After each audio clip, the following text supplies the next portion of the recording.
Hi hello నమస్తే welcome to పూరా local right. ఇక మొన్నటిదాకా మనం ఎమ్మెల్సీ ఎన్నికల గురించి అంటే దాదాపు ఒక వారం కిందనే అనుకుంటా అసలు ఈ ఎమ్మెల్సీ ఉప ఎన్నికలు ఏంది ఏం కథ, మరి ప్రధాన పార్టీల నుంచి ఎవరు ఏ అభ్యర్థులు నిలబడుతున్నారు, మరి వీళ్ళు వెనకట వీళ్ళ కథ ఏంది, మంచి ఏంది చెడు ఏంది, మరి ఇప్పుడు పట్టభద్రులు ఎవరికి పిలుపునిస్తున్నారు అంటే ఎవరి వైపు ఎక్కువ మద్దతు చూపుతున్నారు. సో ఇలాంటి అంశాల గురించి అయితే మనం మాట్లాడుకోవడం జరిగింది. అది ఇవాళ మన అంశం వచ్చేసి ఏంటంటే ఇక్కడ మీరు లైన్ చూసుకోవచ్చు ఎవరు గెలవబోతున్నారు. రైట్గా మీకు తెలిసిన విషయం యాక్చువల్లీ ఇవాళ అయితే మనకు పోలింగ్ అనేది జరిగింది.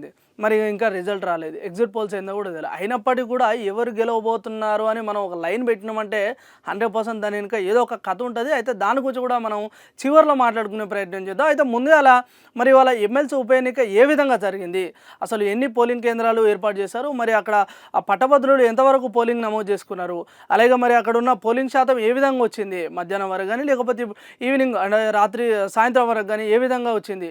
సో వీటి గురించి కూడా మనం చిన్న మాట్లాడే ప్రయత్నం చేద్దాం. రైట్. ముందుగా చూసుకుంటే కనుక మనకు మొత్తం ఈ ఉప ఎన్నిక ఏదైతే ఎమ్మెల్సీ ఉప ఎన్నిక ఉందో దీనికి 3 ఉమ్మడి జిల్లాలు, అంటే 3 ఉమ్మడి జిల్లాలో చూసుకుంటే కనుక మనకు దాదాపు 605 పోలింగ్ కేంద్రాలు అయితే ఏర్పాటు చేశారు. అయితే ఇందులో మనకు ఇప్పుడు మామూలు ఈ పోటీ నుంచి చూసుకుంటే కనుక ప్రధాన పార్టీల నుంచి కనుక 3 అభ్యర్థులు ఉన్నారు. అలాగే మొత్తం స్వతంత్ర అభ్యర్థులు అంటే ఎవరైతే ఇండిపెండెంట్గా పోటీ చేస్తారో మొత్తం అభ్యర్థులు అంటే ఈ ఎమ్మెల్సీ ఉప ఎన్నిక పోటీ పడే మొత్తం అభ్యర్థులు వచ్చేసి 52 మంది.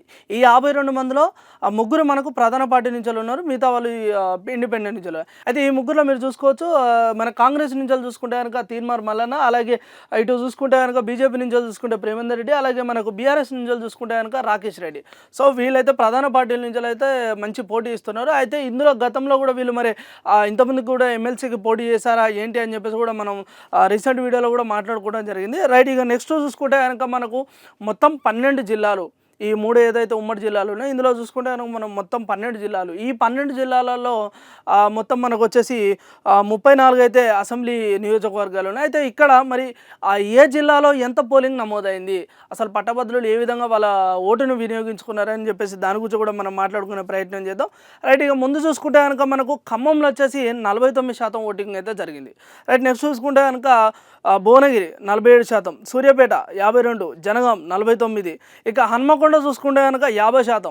అంటే కొద్దిగా మంచిగా అంటే గతంలో చూసుకుంటే కనుక గతంతో పోల్చుకుంటే ఇప్పుడు కొద్దిగా చాలా బాగానే పట్టభద్రులు వాళ్ళ ఓటుని వినియోగించుకున్నారని కూడా మనం ఇక్కడ ఈ సందర్భంగా చూడవచ్చు. నెక్స్ట్ వరంగల్ చూసుకుంటే కనుక 51%, పర్లేదు ఇక్కడ కూడా బాగానే జరిగింది. నెక్స్ట్ మహబూబాద్ 49%, ములుగు 56%. రైట్. ఇక ములుగులో చూసుకుంటే కనుక మరి ఈసారి తప్పకుండా మేము మా పట్టభద్రులు ఎవరైతే వాళ్ళు ఉంటారో ఓటింగ్ ఎవరైతే నమోదు చేస్తారో సో వాళ్ళు తప్పకుండా ఒక ఆలోచనతో ఒక అవగాహనతో తప్పకుండా ఓటు వేసి వాళ్ళ ఓటు హక్కును వినియోగించుకున్నారని చెప్పేసి కూడా మనం ఈ సందర్భంగా చేసుకోవాలి. ఎందుకంటే దాదాపు అధికంగా చూసుకుంటే కనుక 56% రావడం అంటే అది మామూలు విషయం కాదు. తప్పకుండా వాళ్ళు ఏదో ఒక అవగాహన ఒక ఆలోచనతో తప్పకుండా ఓటేశారని కూడా మనం ఈ సందర్భంగా మాట్లాడుకోవచ్చు. నెక్స్ట్ చూసుకుంటే కనుక భూపాలపల్లి చూసుకుంటే 50%, అలాగే తర్వాత భద్రాద్రి 46%, నల్గొండ 47%, ఇక చివరిగా చూసుకుంటే కొత్తగూడెం 44%. సో అత్యధికంగా చూసుకుంటే కనుక మనకు ములుగులో అయితే ఎక్కువ పోలింగ్ అయితే నమోదైంది. మనకు వచ్చిన అప్డేట్ ప్రకారం అంటే ఎలక్షన్ కమిషన్ ఇచ్చిన అప్డేట్ ప్రకారం చూసుకుంటే కనుక ఈ 12 జిల్లాలో ఈ విధంగా అయితే పోలింగ్ నమోదైంది. రైట్. ఇక మధ్యాహ్నం వరకు పోలింగ్ శాతం చూసుకుంటే కనుక మనకు 49.53% పోలింగ్ అయితే నమోదైంది. రైట్. అంటే దాదాపు మొత్తం మనకు ఈ ఏదైతే ఎన్నికల సమయంలో మొత్తం మనకు ఓటర్ల సంఖ్య వచ్చేసి అయితే 4,80,000 చిల్లర ఓటర్లు అవుతున్నారు. ఇందులో వచ్చేసి 2 లక్షల మహిళలు, అలాగే 2 లక్షల చిల్లర పురుషులు, అదే ఆ విధంగానే మళ్ళీ కొంతమంది ఇతరులు. సో ఈ విధంగా చూసుకుంటే కనుక మనకు మొత్తం 4,80,000 చిల్లర. ఇందులో మనకు 49% ఓటింగ్ అంటే మీరు లెక్కేసుకోవచ్చు ఈజీగా దగ్గర 2 లక్షల చిల్లర. అంటే సగంలో సగం పడ్డాయి అని చెప్పొచ్చు. అంటే గతంలో పోల్చుకుంటే ఇప్పుడు కొద్దిగా జర బెటరే. అంటే మొత్తానికి ఈ లెక్కన చూసుకుంటే కనుక సగానికి సగం ఓటింగ్ అంటే మంచి పర్సంటేజ్ అయితే వచ్చింది పోలింగ్ కూడా. సో ఈ లెక్కన చూసుకుంటే కనుక పట్టభద్రులు కూడా వాళ్ళ ఆలోచన విధానంతో వాళ్ళ అవగాహనతో కూడా ఇవాళ ఒక ముందడుగు వేశారు, వాళ్ళ ఓటు హక్కును మంచిగా వినియోగించుకున్నారు. సో చూడాలి రేపటి భవిష్యత్తులో మరి ఈ పట్టభద్రులకి ఎవరైతే గెలిచిన అభ్యర్థులు న్యాయం చేస్తారా లేదనేది కూడా మనం చూడాల్సిన అవసరం అవుతున్నది. రైట్. ఇక నెక్స్ట్ చూసుకుంటే కనుక మరి ఇక్కడ మనం లైన్ ఆల్రెడీ ఇచ్చేసాను, ఎవరు గెలవబోతున్నారు రైట్. మనకి ఎగ్జిట్ పోల్స్ రాకపోయినా అయితే మనకు వచ్చేసి ఒక విషయం చెప్పాలి, మనం ఇక్కడ క్లియర్ కట్ ఏంటంటే ఇప్పుడు ఇవాళ మనకు పోలింగ్ అయితే అయిపోయింది. అయితే దీని రిజల్ట్ ఎమ్మెల్సీ రిజల్ట్ ఎప్పుడు వచ్చేసంటే మనకు జూన్ 5వ తేదీన అయితే మనకు రిజల్ట్ వచ్చేది ఉంది.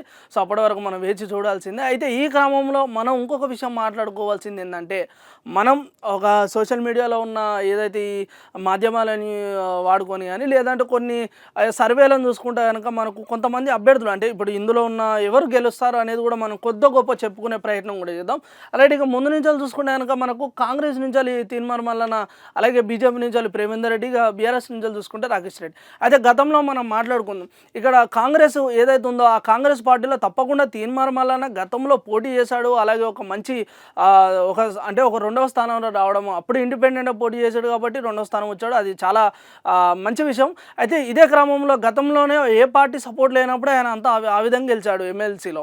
సో ఇప్పుడు ఒక పార్టీ సపోర్ట్ ఉంది, అందులో ఇవాళ అధికార పార్టీ కాంగ్రెస్.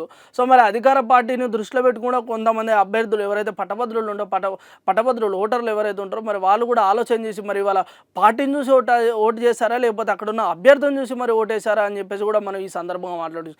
ఎందుకంటే కాంగ్రెస్ నుంచి చూసుకుంటే కనుక అభ్యర్థి ఒకనొక టైంలో ఆయన ప్రశ్నించే గొంతుక సోషల్ మీడియా మాధ్యమంలో కానీ లేకపోతే రాజకీయ పరంగా చూసుకుంటే కనుక తను ఇండిపెండెంట్గా ఉన్నప్పుడు ఒక ప్రశ్నించే గొంతుక అని చెప్పేసి కూడా చాలామంది ఉద్యోగులు కానీ నిరుద్యోగులు కానీ చాలామంది ఈయనను మంచిగా గుర్తుపట్టడం జరిగింది. సో మరి అదే క్రమంలో మరి ఈనాడు కూడా పార్టీ చేంజ్ అయినప్పటికీ కూడా ప్రజలు మరి ఆ విధంగానే ఎవరైతే ఇప్పుడు పట్టభద్రులను మరి ఆ విధంగా ఆలోచన పెట్టుకొని వారికి ఓటేసారా లేదా అనేది కూడా మనం రేపు చూడాల్సిన అవసరం అవుతున్నాయి. రైట్. ఇక నెక్స్ట్ చూసుకుంటే మనకు బీజేపీ నుంచి వచ్చేసి ప్రేమేందర్ రెడ్డి. అయితే గతంలో ఆయన ఆల్రెడీ ఎమ్మెల్సీగా పోటీ చేశారు ఇక్కడ బీజేపీ పార్టీ నుంచి. సో ఇంతకుముందుకు ఒక పోటీ చేసిన అనుభవం ఉంది, అలాగే ఈసారి కూడా పోటీ చేశాడు. అయితే ఈ ప్రచార కార్యక్రమంలో కూడా పట్టభద్రులకి ఎలాంటి అంశాలు చెప్పాలి, పట్టభద్రులకి ఏ విధంగా వాళ్ళకి మాటలు చెప్తే వాళ్ళు మన సైడ్ వస్తారు, లేకపోతే బీజేపీ పార్టీని కానీ లేకపోతే నన్ను చూసి ఓటేస్తారని చెప్పేసి కూడా ఈ ప్రేమేందర్ రెడ్డి గారు ప్రచారంలో కొద్దిగా మాట్లాడడం కూడా జరిగింది. సో పట్టభద్రులు మరి ఏ విధంగా వీరికి ఓటేశారు మరి ఏంటి అని చెప్పేసి కూడా మనం రేపు చూడాల్సిన అవసరం ఉంది. సో ఇక్కడ చూసుకుంటే కనుక చాలామంది సోషల్ మీడియాలో ఏమంటున్నారంటే, ఒకవేళ అభ్యర్థికి చూడకపోయినప్పటికీ పట్టభద్రులు కేవలం బీజేపీ పార్టీని చూసి మోడీ చరిష్మాను చూసి తప్పకుండా వీరికి కూడా ఓట్లేసే అవకాశం ఉందని చెప్పేసి కూడా చాలామంది సోషల్ మీడియా నెటిజన్లు అంటున్నారు. రైట్. ఇక చివరి చూసుకుంటే కనుక నెక్స్ట్ మనకు వచ్చేసి బీఆర్ఎస్ పార్టీ నుంచి రాకేష్ రెడ్డి. అయితే ఈయన గతంలో బీజేపీ నుండే, సో బీజేపీ నుంచి మళ్ళీ వాళ్ళ గులాబీ తెల్లారలేస్తే విమర్శించే ఒక పార్టీకి మళ్ళీ ఈయన డైరెక్ట్ ఇది అంటారు చూడు, తెల్లారలేస్తే కొట్టుకొని తిట్టుకొని మళ్ళీ అదే పార్టీలో పోయినట్టు, తెల్లారైతే కొట్టేది తిట్టేది మళ్ళీ ఇలా చూస్తే అదే పార్టీలో ఉన్నాడు. సరే ఏదేమైనప్పటికీ గత రాజకీయం విషయం పక్కన పెడితే ఇవాళ పార్టీ మారినప్పటికీ మరి పట్టభద్రులు ఇప్పుడు మామూలుగా సాధారణ ఓటర్లు అయితే ఇవన్నీ ఆలోచించరు.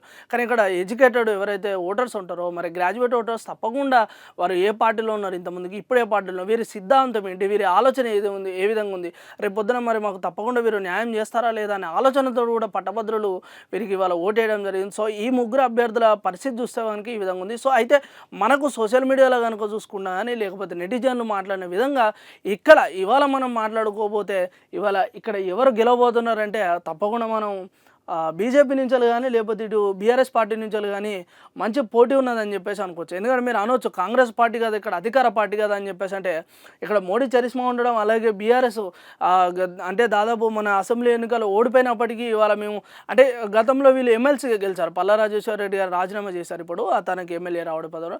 అయితే ఇంతకుముందుకు బీఆర్ఎస్ పదవిలో ఉన్నప్పుడు ఎక్కువ ఎమ్మెల్సీ సీట్లు గెలవడం జరిగింది. ఎమ్మెల్సీలో గెలిచిన పార్టీ ఏదైనా ఉన్నాయంటే అది బీఆర్ఎస్ అని చెప్పేసి ఇవ్వాలంటారు. సో ఆ రకంగా కూడా మనకు బీఆర్ఎస్ నుంచి అలాగే బీజేపీ నుంచి కూడా మంచి పోటీ ఉండబోతుంది. అదే విధంగా ఇవాళ మనం సోషల్ మీడియా సర్వేలు కానీ లేకపోతే కొన్ని అంశాలను బట్టి మనం చెప్పాలవుతున్నాం. కానీ రేపు మరి పట్టభద్రులు ఎవరు ఎంచుకున్నారు ఏంటి అనేది కూడా మనకు తెలియదు. సో తప్పకుండా మన 5వ తారీఖు వరకు వేచి చూడాల్సిందే. సో ఇవాళ మనకు వచ్చేసి ఈ పోలింగ్ అప్డేట్స్ కానీ లేకపోతే పోలింగ్ ఎంత నమోదైంది ఏంటి, ఉమ్మడి జిల్లాలో ఏ విధంగా పరిస్థితి అని చెప్పేసి మనం ఇప్పటివరకు చర్చించుకున్నాం. అలాగే దానిపైన కొన్ని అంశాలను కూడా మాట్లాడుకోవడం జరిగింది.